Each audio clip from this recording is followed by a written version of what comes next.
तो आपको बता दें कि बिहार में इस तरह से लगातार घटनाएं सामने आ रही हैं। तमाम मृतकों के लक्षण एक ही तरह के बताए जा रहे हैं और यह आशंका जताई जा रही है कि इनकी मौत जहरीली शराब की वजह से हुई है, लेकिन आधिकारिक पुष्टि अभी तक इसको लेकर नहीं की गई है। जबकि आपको बता दें कि शराबबंदी कानून में कमियों को लेकर सुप्रीम कोर्ट लगातार बिहार सरकार को फटकार भी लगा रही है।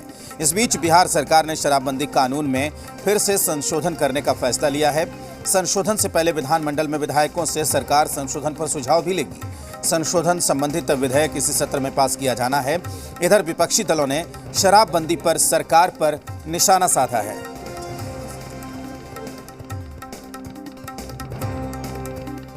जो देखा जा रहा है कि वो संभव नहीं है, व्यवहारिक तौर पे पूर्णतः शराबबंदी संभव नहीं है। याद कीजिए, पहले सरकार ने शराब की जो बंदी की थी वो देसी शराब पे की थी। बाकी जगह का टेंडर इन लोगों ने किया था। यहाँ तक प्लानिंग किया था कि होलसेलर की जो दुकानें हैं वो गवर्नमेंट अपने कंट्रोल में रखेगी, जो प्राइवेट को दिया गया था। सारा चीज व्यवस्था बना था, लेकिन अचानक दबाव में, अपोजिशन के दबाव में माननीय मुख्यमंत्री जी ने पूर्णतः शराबबंदी कर दी। गड़बड़ी क्यों हो रही है और कहां से हो रही है, उस रूट काउज को ढूंढे। शराब की तस्करी बिहार में कैसे बढ़ गई, वो भी तो एक अपराध है। आप कह रहे हैं कि शराबबंदी से अपराध नियंत्रण हुआ, अपराध में कमी आई है, तस्करी तो बढ़ गई है। शराब अवेलेबल है, सबको पता है।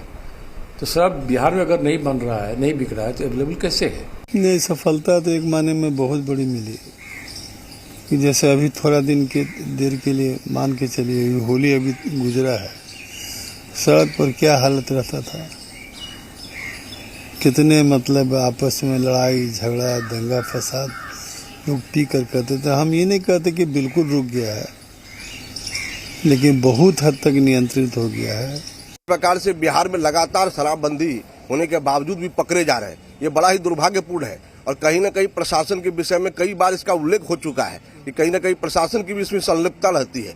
और इसलिए सरकार को एक जो कानून है उस कानून में थोड़ा संशोधन परिमार्जन करके, जो लोगों का एक डिमांड भी है, एक परिमार्जन होना चाहिए।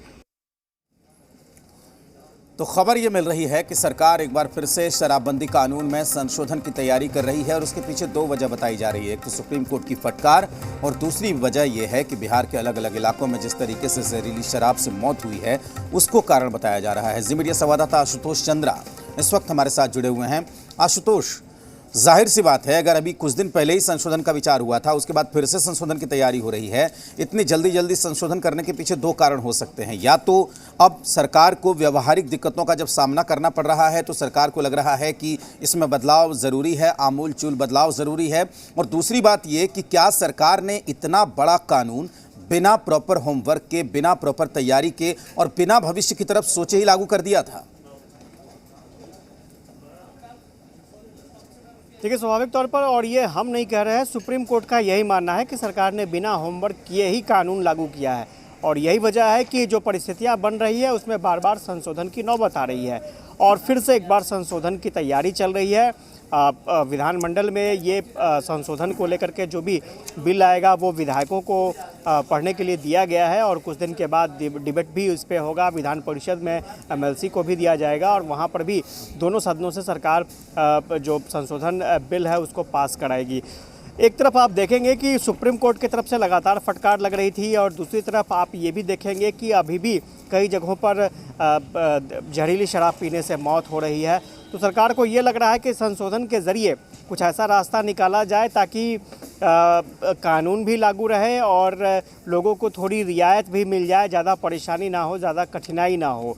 तो इस तरह के की सोच लेकर संशोधन लाया गया है। अब देखना दिलचस्प होगा कि संशोधन पर किस तरह के प्रस्ताव आते हैं, क्योंकि जो जनप्रतिनिधि हैं, जो विधायक हैं, वो भी अपना प्रस्ताव देंगे। और अगर आप सिलसिलेवार तरीके से अगर आप संशोधन के कुछ महत्वपूर्ण बिंदुओं को देखेंगे तो अब मजिस्ट्रेट या फिर एडीएम लेवल से ही लोगों को अगर पहली बार पकड़े जाते हैं तो उन्हें बेल मिल जाएगी, वहाँ कोर्ट जाने की ज़रूरत नहीं पड़ेगी उन्हें। और साथ ही साथ जो जुर्माने की राशि है वो घटाकर जो जानकारी मिल रही है वो 50,000 तक करने जा रही है सरकार। तो ये एक पहलू निकलकर सामने आया। हालांकि कुछ जनप्रतिनिधियों से हमारी बातचीत हो रही थी, उनका ये कहना था कि 50,000 रुपये आखिर कौन शख्स दे सकता है, गरीब के बस की बात नहीं है। तो तमाम सुझाव सरकार के पास फिर से जाएंगे और उसमें सरकार किस तरह से अमेंडमेंट करती है ये कहना थोड़ी जल्दबाजी होगी। लेकिन सरकार ने अमेंडमेंट को लेकर के अपना एक पूरा प्रारूप तैयार कर लिया है, बना लिया है और उसी के आधार पर सरकार अब आगे कार्रवाई करेगी। ये ज़रूर है कि विधायकों का थोड़ा पक्ष ज़रूर जानने की कोशिश की जाएगी।